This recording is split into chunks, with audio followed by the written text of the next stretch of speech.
ಕಲಘಟಗಿ ಕ್ಷೇತ್ರಕ್ಕೆ ಬಂದಾಗ ಗೆಲ್ತಾರೋ ಇಲ್ಲೋ ಅನ್ನುವಂಥದ್ದಿತ್ತು. ಅಲ್ಲಿಂದ ನಿರಂತರವಾಗಿ ಸಚಿವರಾಗಿ ಅಧಿಕಾರ ಪಡೆದ ಮತ್ತು ಗೋಪ್ಯತಾ ಪ್ರಮಾಣ ವಚನವನ್ನು ಸ್ವೀಕರಿಸಲು ವೇದಿಕೆಗೆ ಆಹ್ವಾನಿಸುತ್ತೇನೆ.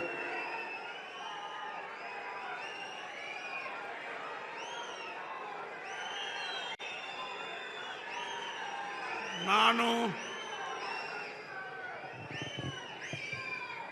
ಕುಡುಕುಂದಿ ಮಂಜೇಗೌಡ ಶಿವಲಿಂಗೇಗೌಡ ಎಂಬ ಹೆಸರಿನಾದ ನಾನು ಕಾನೂನಿನ ಮೂಲಕ ಸ್ಥಾಪಿತವಾದ ಭಾರತದ ಸಂವಿಧಾನದ ವಿಷಯದಲ್ಲಿ ನಿಜವಾದ ಶ್ರದ್ಧೆ ಮತ್ತು ನಿಷ್ಠೆಯನ್ನು ಹೊಂದಿರುತ್ತೇನೆಂದು, ನಾನು ಭಾರತದ ಸಾರ್ವಭೌಮತ್ವವನ್ನು ಮತ್ತು ಅಖಂಡತೆಯನ್ನು ಎತ್ತಿ ಹಿಡಿಯುತ್ತೇನೆಂದು ಮತ್ತು ಕರ್ನಾಟಕ ರಾಜ್ಯದ ಮಂತ್ರಿಯಾಗಿ ನನ್ನ ಕರ್ತವ್ಯವನ್ನು ಶ್ರದ್ಧಾಪೂರ್ವಕವಾಗಿ ಮತ್ತು ಅಂತಃಕರಣಪೂರ್ವಕವಾಗಿ ನಿರ್ವಹಿಸುತ್ತೇನೆಂದು, ಭಯ ಅಥವಾ ಪಕ್ಷಭೇದವಿಲ್ಲದೆ ರಾಗಭೇದವಿಲ್ಲದೆ ಎಲ್ಲ ಬಗೆಯ ಜನರಿಗೆ ಸಂವಿಧಾನಕ್ಕೆ ಮತ್ತು ಕಾನೂನಿಗೆ ಅನುಸಾರವಾಗಿ ನ್ಯಾಯವಾದದ್ದನ್ನೇ ಮಾಡುತ್ತೇನೆಂದು ದೇವರ ಹೆಸರಿನಲ್ಲಿ ಪ್ರಮಾಣ ಮಾಡುತ್ತೇನೆ.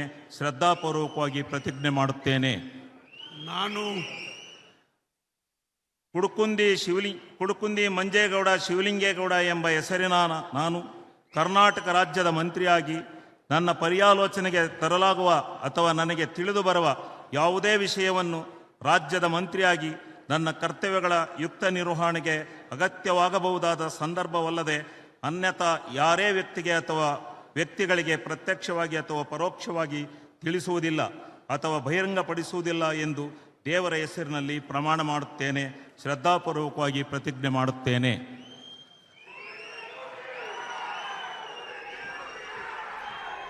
ಇದು ಶಿವಲಿಂಗೇಗೌಡರು ಬಹಳ ಹೋರಾಟದಿಂದ ಬಂದಿರುವಂಥವ್ರು. ಶಿವಲಿಂಗೇಗೌಡರು ಜೊತೆಗೆ ಏನಂದ್ರೆ ಅವರು ಸದನದಲ್ಲಿ ಮಾತಾಡುವಂಥ ರೀತಿ ಇದೆಯಲ್ಲ, ತುಂಬ ಚೆನ್ನಾಗಿರುತ್ತೆ. ಯಾಕಂದರೆ ಹಳ್ಳಿಯ ಸೊಗಡು ಅವರ ಭಾಷೆಯಲ್ಲಿ ತುಂಬ ಚೆನ್ನಾಗಿ ಕಾಣುತ್ತೆ. ಒಂದೊಂದ್ಸರಿ ಇದೇ ಸೊಗಡು ದಾರಿ ತಪ್ಪಿದ್ದು ಕೂಡ ಕೊನೆಗೆ ಅವರು ಬಳಕೆಯಲ್ಲಿ ಕೊನೆಗೆ ಅವರು ಕ್ಷಮೆ ಕೇಳಿದ್ದು ಕೂಡ ಇದೆ. ಸೊ ಜಿಲ್ಲಾ ಪಂಚಾಯತ್ ಚುನಾವಣೆಯಿಂದ ಶುರುವಾಯಿತು ಇರೋದು 1994ರಲ್ಲಿ. ಅಲ್ಲಿಂದ ಈ ಗಂಡಸಿನಲ್ಲಿ ಅವರು 2004ರಲ್ಲಿ ಅದೃಷ್ಟ ಪರೀಕ್ಷೆಗಳಿದ್ರು. ಆದರೆ ಗಂಡಸಿ ಶಿವರಾಮ್ ಎದುರುಗಡೆಗೆ ಅವರು ಬಹಳ ಅಲ್ಪ ಮತದಿಂದ ಸೋತರು. ಸೊ ಅಲ್ಲಿಂದ ಮತ್ತೆ ಛಲ ಬೆಳೆದ ತ್ರಿವಿಕ್ರಮಂತರ ಮತ್ತೇನಂದರೆ ಈ ಕ್ಷೇತ್ರ ಪುನರ್ವಿಂಗಡಣೆ ಆಯ್ತಲ್ಲ, ಆವಾಗ ಅವರು ಅರಸೀಕೆರೆಗೆ ಬಂದರು. ಅರಸೀಕೆರೆಗೆ ಬಂದು ನಿರಂತರವಾಗಿ ಗೆಲ್ತಾ ಇದ್ದಾರೆ. ರೆಹಮಾನ್, ಒಂದು ಸಂಗತಿ ಏನಂದರೆ ಅರಸೀಕೆರೆಯಲ್ಲಿ ಈ ಒಕ್ಕಲಿಗರ ಮತಗಳಿಗಿಂತ ಜಾಸ್ತಿ ಲಿಂಗಾಯತರ ಮತಗಳಿವೆ. ಸೊ ಅದು ಒಂಥರ ಬಹಳ ವಿಭಿನ್ನವಾಗಿರುವಂಥ ಕ್ಷೇತ್ರ ಅದು. ಆದರೆ ಈ ವ್ಯಕ್ತಿ ಎಲ್ಲರ ಮನಸ್ಸನ್ನು ಗೆದ್ದಿದ್ದಾರೆ. ಕಳೆದ ಬಾರಿ ಕೂಡ ಗೆಲ್ತಾರೋ ಇಲ್ಲೋ ಅನ್ನುವಂಥದ್ದಿತ್ತು. ಪ್ರತಿ ಬಾರಿ ಅಂತ ಚರ್ಚೆ ಬರುತ್ತೆ, ಪ್ರತಿ ಬಾರಿ ಕೂಡ ಗೆಲ್ತಾರೆ. ಈ ಇವ್ರದ್ದೊಂದು ವಿಶೇಷತೆ ಏನು ಅಂತಂದ್ರೆ, ಈ ಮಾತನಾಡುವಂಥ ಬರದಲ್ಲಿ ಈ ಸ್ವಪಕ್ಷೀಯರನ್ನು ಕೂಡ ಲೆಫ್ಟ್ ಹ್ಯಾಂಡ್ ರೈಟ್ ತಗೊಂಡ್ತಾರೆ. ಹಿಂದೆ ರೇವಣ್ಣವರಿಗೆ ಲೆಫ್ಟ್ ಹ್ಯಾಂಡ್ ರೈಟ್ ತಗೊಂಡಿದ್ದಿದೆ. ಈ ಕಡೆ ಇಲ್ಲಿ ಕಾಂಗ್ರೆಸ್ ಸರ್ಕಾರದಲ್ಲಿ ಬೇರೆ ಬೇರೆ ಮಂತ್ರಿಗಳಿಗೆ ಲೆಫ್ಟ್ ಹ್ಯಾಂಡ್ ರೈಟ್ ತಗೊಂಡಿದ್ದಿದೆ. ಸೊ ಈ ರೀತಿ ಕೆಲಸ ಏನಾದರೂ ಆಗಬೇಕು ಅಂದರೆ ಆಗ ತನಕ ಬಿಡಲ್ಲ KM ಶಿವಲಿಂಗೇಗೌಡ. ಸೊ ಭಾಳ ಈ ಪಕ್ಕಾ ಹಳ್ಳಿ ಸೊಗಡಿನ ನಾಯಕ ಇವರು ಶಿವಲಿಂಗೇಗೌಡರು. 4 ಬಾರಿ ಗೆದ್ದಿರುವಂಥವ್ರು. ಸೊ ಅದರಲ್ಲೂ ಲಿಂಗಾಯತ ಪ್ರಾಬಲ್ಯದ ಕ್ಷೇತ್ರದಲ್ಲಿ ಹ್ಯಾಟ್ರಿಕ್ ಗೆಲುವಿನ ಸಾಧನೆ ಇದೆಯಲ್ಲ, ಸಾಮಾನ್ಯ ಸಂಗತಿ ಅಲ್ಲ ಅದು. ಸೊ 2028ರಿಂದ ಸ್ವಲ್ಪ JDS ಜೊತೆಗೆ ಅವ್ರದ್ದು ಸಂಬಂಧ ಹಳಸ್ತಾ ಬಂತು.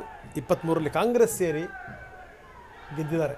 ಅವರು ಆರಂಭದಲ್ಲೇ ಹೇಳಿದರು, ನನ್ನ ಕರ್ಕೊಂಡಿದ್ದೇ ಅವರು ಮಂತ್ರಿ ಮಾಡ್ತೀವಿ ಅಂತ, ನೀವು ಮಂತ್ರಿ ಮಾಡಲೇಬೇಕು ಅಂತ.